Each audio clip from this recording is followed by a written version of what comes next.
என்னுடைய முதலாவது கேள்வி முருகேசு பரணிதரன் அவர்களுக்கு.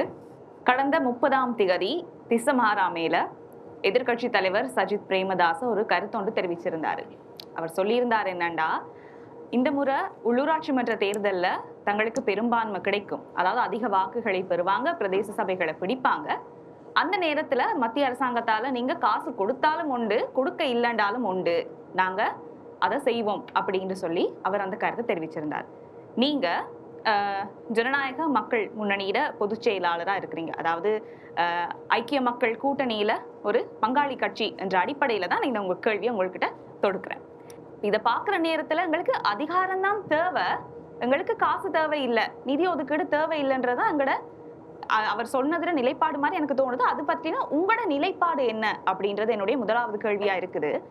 மற்றது, தனக்கு அதிகாரம் கிடைச்சா போதும், நீங்க காசு கொடுத்தாலும் உண்டு, கொடுக்க இல்லாண்டாலும் உண்டுன்னு சொல்லி மத்திய அரசாங்கத்துல சொல்றாரா இருந்தா, அந்த காசு அங்க இருந்து வரப்போகுது, ஏதாவது அமைப்பிட்ட இருந்து வரப்போகுதா, அப்படி இல்லைன்னா வெளிநாட்டுல இருந்து எங்கேயும் கிடைக்க போகுதா, ஏதாவது கலந்துரையாடல்கள் நீங்க மேற்கொண்டு இருக்கிறீங்களா அப்படின்றத எனக்கு தெரிஞ்சுக்கொள்ள வேணும்.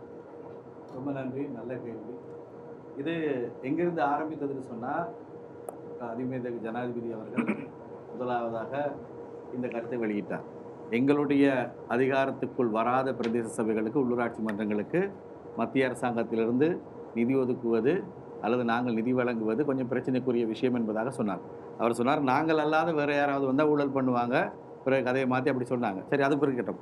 அதனால தான் எதிர்கட்சி தலைவர் சஜித் பிரேமதாஸ் அவர்கள் இவ்வாறான ஒரு பதிலை அளித்திருக்கிறார். உண்மையிலேயே உள்ளூர் ஆட்சி என்கும் போது உங்களுக்கு புரியுது, மத்திய அரசாங்கம் மத்திய ஆட்சி என்று சொல்கிறோம், உள்ளூர் ஆட்சி என்பது உள்ளூர் ஆட்சி என்று வருகின்ற போது உள்ளூராட்சி சபைக்கு வருமானம் ஈட்டக்கூடிய பல்வேறு வழிமுறைகள் இருக்கின்றன. உள்ளூராட்சி சபையை பொறுத்தளவுக்கு உள்ளூராட்சி சபையிலே பணியாற்றக்கூடிய அரசு ஊழியர்களுக்கான சம்பளம் மாத்திரம்தான் மத்திய அரசாங்கத்தினால் வழங்கப்படுகிறது. உள்ளூராட்சி சபைக்கான நிதி உள்ளூராட்சி சபையினால் சேகரிக்கப்படுகிறது. அந்த பிரதேசத்தில் சேகரிக்கப்படக்கூடிய வரி வருமானம், அதே போல நீதிமன்றத்தினால் விதிக்கப்படுகின்ற தண்டப்பணம், அதே போல் நாங்கள் பார்க்கின்ற இந்த விளம்பர பதாதைகள் மூலமாக கிடைக்கக்கூடிய வருமானம், களியாட்ட நிகழ்வுகள் மூலமான வரக்கூடிய வரி வருமானம், இவ்வாறு பல்வேறுபட்ட வரி வருமானங்கள் உள்ளூராட்சி சபைக்கு இருக்கிறது. இன்றைக்கு கொழும்பு மாநகர சபையை நீங்கள் எடுத்துக்கொண்டால், கொழும்பு மாநகர சபைக்கு இருக்கக்கூடிய நிதி மேல் மாகாணத்துக்கு ஒட்டுமொத்தமாக இருக்கக்கூடிய நிதியை விட அதிகமானது, அவர்கள் ஈட்டக்கூடிய வருமானம். ஆகவே அந்த நிதியிலிருந்து தான் அந்த பிரதேசத்தின் அபிவிருத்திக்காக பணம் செலவிடப்படுகிறது என்பதுதான் உண்மையான விஷயம். அதனால தான் எதிர்கட்சி தலைவர் அந்த கருத்தினை வெளியிட்டிருக்கிறார். அதே போல சில சமயங்களில் மத்திய அரசாங்கம் வழங்கினால் நிதி அல்லது மாகாண சபையினூடாக பெறப்படுகின்ற நிதியினூடாகவும் அபிவிருத்தி நடவடிக்கைகள் மேற்கொள்ளப்படுகின்றன. ஆனால் ஒரு நிர்வாக திறன்மிக்க உள்ளூர் அதிகார சபை தெரிவாகமாக இருந்தால் அவர்கள் மத்திய அரசாங்கத்திடம் கையேந்தி இருக்க வேண்டிய அவசியம் இல்லை. அதுதான் அங்கே இருக்கக்கூடிய விஷயம். அதே நேரம் சர்வதேச ரீதியாக நீங்கள் கேட்டீங்க, சர்வதேச ரீதியாக ஏதாவது உடன்பாடுகள் இருக்குதா சொல்லி.